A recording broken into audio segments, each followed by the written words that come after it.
मेरे प्यारे देशवासियों, अभिनंदन, खुशामदीद और वेलकम। आप देख रहे हैं मेरा यूट्यूब चैनल गिलानी सर। वैसे तो रोज़ यहाँ हम मैथ पढ़ाते हैं, लेकिन सामाजिक मुद्दों को भी बीच बीच में उठाते रहते हैं, क्योंकि सिर्फ पढ़ने से, इस सब्जेक्ट वाइज स्टूडेंट को अच्छा बना देने से देश अच्छा नहीं बनने वाला है। देश अच्छा बनता है अच्छे कर्म से, अच्छे बर्ताव से, अच्छे बिहेवियर से और अच्छे चुनाव से, अच्छे सिलेक्शन से। तो हम आज इसी चीज़ को समझेंगे कि हम अच्छे का चुनाव अच्छे का किस तरह से करें, क्योंकि यहाँ पे सारा पावर और जो केंद्रित है, सेंट्रलाइज है, वो एमपी, एमएलए और राज्यसभा मेंबर यानी रिप्रेजेंटेटिव ऑफ स्टेट्स के पास ही मौजूद है। जब तक वहाँ पे अच्छे लोग नहीं पहुँचेंगे,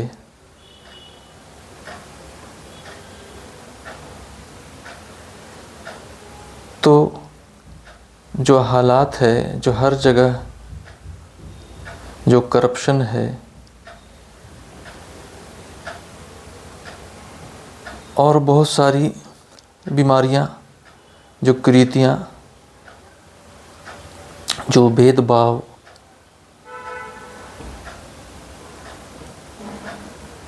वो ख़त्म होने वाला नहीं है। इसके लिए आपको एक एग्ज़ाम्पल और उदाहरण से समझाना शुरू करेंगे कि जैसे आप अक्सर जो है सब्ज़ी मार्केट में, फल मार्केट में या गोदाम में आप ख़रीदने जाते हैं, तो आप देखेंगे वहाँ पे जो कुछ ख़राब माल है, कुछ सड़ा गला या थोड़ा दबा या बासी है, वो अलग से छांट के रख दिया जाता है और फ्रेश माल अलग रहता है।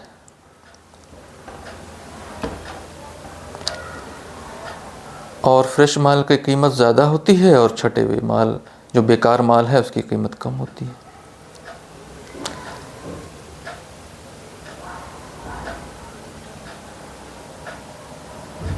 लेकिन अगर आपको ये ऑप्शन ही ना दिया जाए, ये आपको ऑप्शन ही ना दिया जाए कि आप जो है फ्रेश माल, अच्छे माल और बेहतर चीज़ को चुन पाएँ, तो आप क्या करेंगे?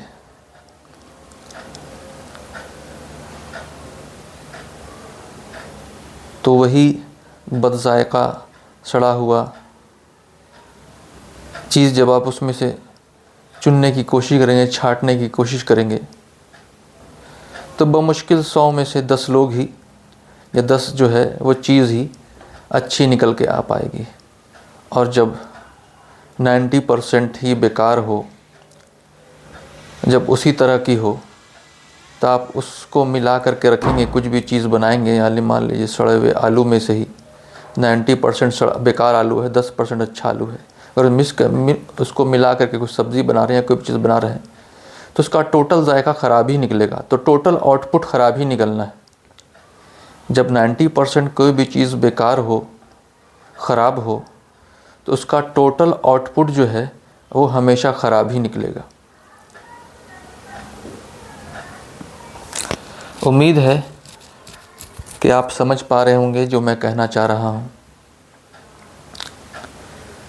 तो आपके पास ये मौका ही फराहम नहीं है कि आप अच्छी चीज़ों को चुन पाएँ,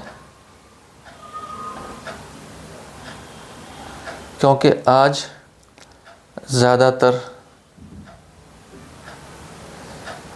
जो भी बड़ी पार्टियां हैं वो सबका वही हाल है।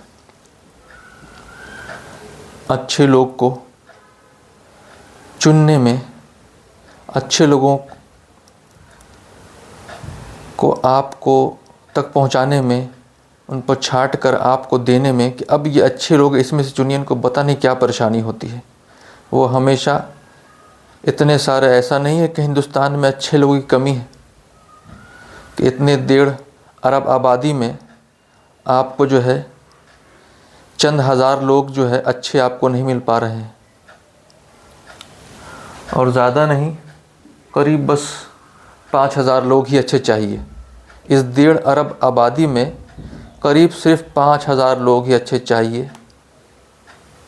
अगर अब 5,000 अच्छे लोगों का में से आपको दिया जाता, या 5 के जगह पे 10,000 या 20,000, कि मैंने छांट के 5,000 आने हैं, ये 20,000 अच्छे लोग हैं जो मैंने छांट के लाया है। अगर ये पार्टी ये करती कि 20,000 जो है ये 4 गुना, जैसे आप इंटरव्यू में कैसे करते हैं, जो एग्ज़ाम में सिलेक्शन के बाद फिर 3 गुना बुलाते हैं, उसको इंटरव्यू में फिर उसमें से भी छांट करके करते हैं। तो उसी तरह कर ये पार्टी ये प्रोसेस करती, यहाँ की जो मेजॉरिटी पार्टी है, कि 1.5 अरब आबादी में से वो 3 गुना 4 गुना छांट करके आपके सामने पेश करती कि देखिए मैंने ये जो बेस्ट अपने अपने फील्ड के हैं, अपने अपने शोबे के हैं, उनको मैंने छांट के लाया है। ये 20,000 लोग हैं, 5,000 इसमें से सिलेक्शन करना है। अब इनमें से आप जो बेहतर समझते हैं वो चूज़ कर लीजिए। तो जब बेहतर उसमें से रहेगा तो कोई भी आ जाए, हल्का फुल्का सा फ़र्क पड़ने वाला, कोई ज़्यादा फ़र्क नहीं पड़ने वाला। कि जहाँ अच्छा फ्रेश सब सेब रखा हो उसमें से आप कोई भी उठा लीजिए तो आपका जायका ख़राब होने वाला नहीं है। तो वही हालत है। लेकिन यहाँ पे नहीं, यहाँ पे पार्टी क्या करती है, सड़े गले बेकार अच्छे अच्छे लोग पड़े हैं, बैठे हुए हैं, उनकी कोई कदर नहीं, उनकी कोई पूछने वाला नहीं, और बेकार लोगों को ला के आपके सामने खड़ा कर दिया जाता है। अब इनमें से चुन लीजिए, इन सड़े गले में से आपको कौन सा पसंद है। तो नतीजा इसीलिए ढाक के वही 3 पात, अभी तक वही बर्बादी का आलम है। जैसे अंग्रेज़ छोड़ के गए थे, वही लूट, वही कपट, वही छल, वही ठग, वही सब चीज़ चला रहा है। बस अपने फ़ायदे का ये लोग सिर्फ सोच रहे हैं।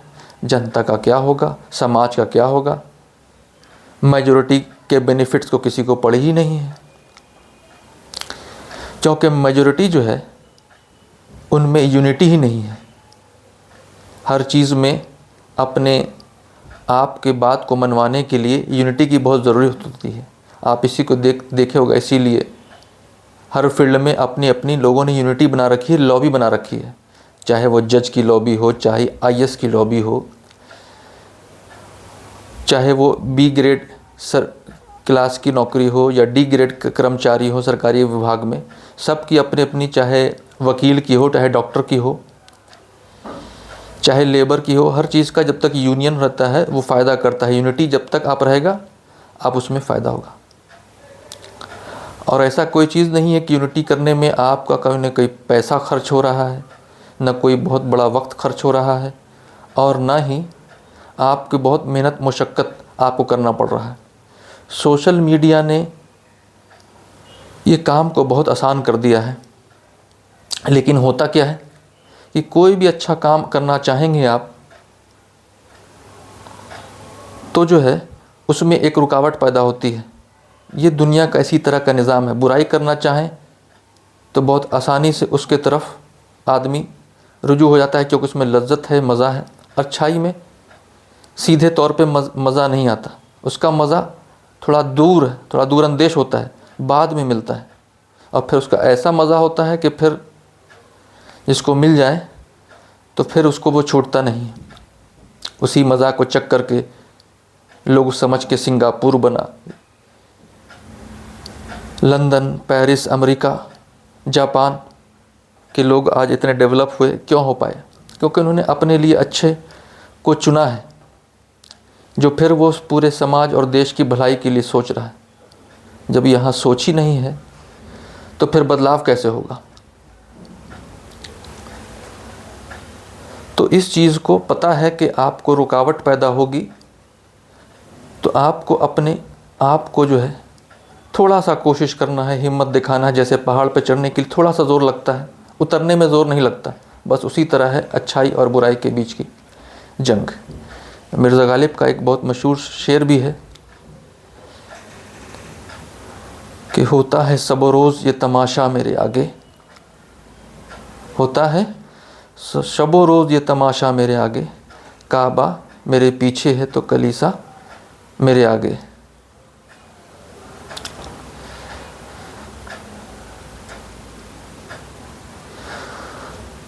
रोके है मुझे कुफ्र तो ईमा मुझे रोके है तो खींचे है मुझे कुफ्र।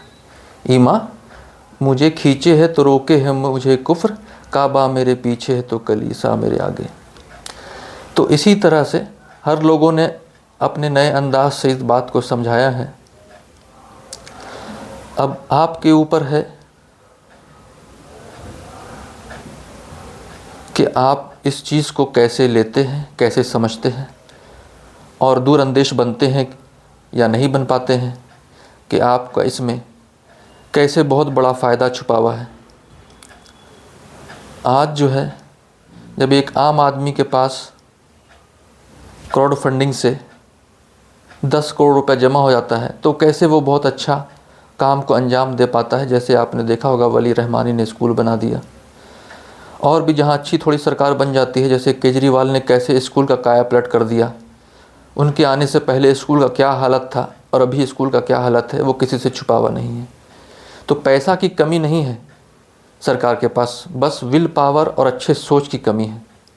वो चाहते ही नहीं है। तो क्या आप भी चाहते हैं कि नहीं चाहते? क्या आपके पास भी चाहत की कमी, इसी तरह विल पावर की कमी है? क्या आप भी इसके लिए एकजुट नहीं हो सकते? ऐसी क्या चीज़ है जो आपको रोक रही है?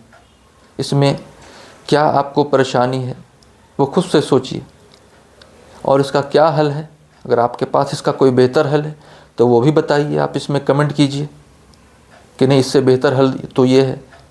मेरे हिसाब से तो जो बेहतर नज़र आया मैंने आपको उसका निचोड़ जो है निकाल के आपके सामने पेश कर दिया, कि जब तक आप जुड़ेंगे नहीं इस बदलाव के लिए, इंडिया को एक डेवलप कंट्री और अच्छा एक बेहतर कंट्री, करप्शन फ्री कंट्री,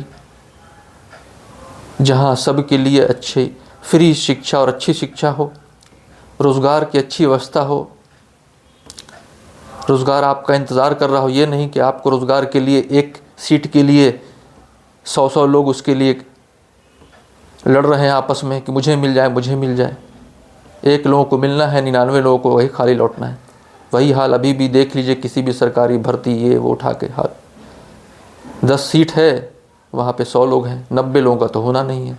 हर चीज़ में इसी तरह इंजीनियरिंग मेडिकल के दाखिला में 10% लोगों का हो पाता है और 90 लोगों को ऐसे खाली हाथ लौटना पड़ता है हर जगह से। किसी तरह अपना जो है ज़िंदगी तो गुजरना है, वो तो गुजरेगी किसी तरह ही, अच्छे से गुजरे या ख़राब से गुजरे। तो इसी तरह बदहाली का आप रोना रोते रहेंगे, जब भी कुछ ख़राब होगा तो आप देखेंगे और बस कोसते रहेंगे बैठे बैठे। या आपके हाथ में ताकत तो मिली है, लेकिन ये ताकत तब बन सकती है जब आप यूनाइट होंगे। तो इसी के लिए मैं एक प्लेटफॉर्म आपको प्रोवाइड कर रहा हूँ। अगर आपको कहीं और एक प्लेटफॉर्म मिलता है या कहीं भी मिलता है, वहाँ जुड़ जाइए। तो मेरे पास जो मुझे नज़र आया ऑप्शन वो मैं दे रहा हूँ, आप इस ऑप्शन को ले लीजिए, इससे बेहतर ऑप्शन मिले उसको ले लीजिए, कोई दिक्कत नहीं। लेकिन कुछ कीजिए अपने फ्यूचर के लिए, अपने भविष्य के लिए, आने वाले बच्चों के लिए। खुदारा कुछ कीजिए। नहीं कीजिएगा तो हाथ में हाथ धरे रहने से कुछ नहीं होता है। कोई करिश्मा, कोई जादू कुछ नहीं हो रहा। जब तक आप अपना बेहतर नहीं चाहेंगे, कोई हालात बदलने वाला नहीं है। सबसे पहले आपको अपने हालात बदलना होगा। बेहतर के लिए सोचना होगा। तो चलिए, लंबी बात करना कोई मेरा मकसद नहीं है। तो इसी के साथ आप लोगों का शुक्रिया मुझे देखने के लिए, और इस पर गौर व फिक्र कीजिएगा, और हो सके तो इसको जितना फैलाइए और इसमें जुड़िए और एक जगह यूनाइट होइए अपने अच्छे बदलाव के लिए, अच्छे कल के लिए। Thanks for watching, like, share and subscribe, and don't forget to give your feedback in comment section. Have a nice day, bye bye. ईश्वर आपका भला करे।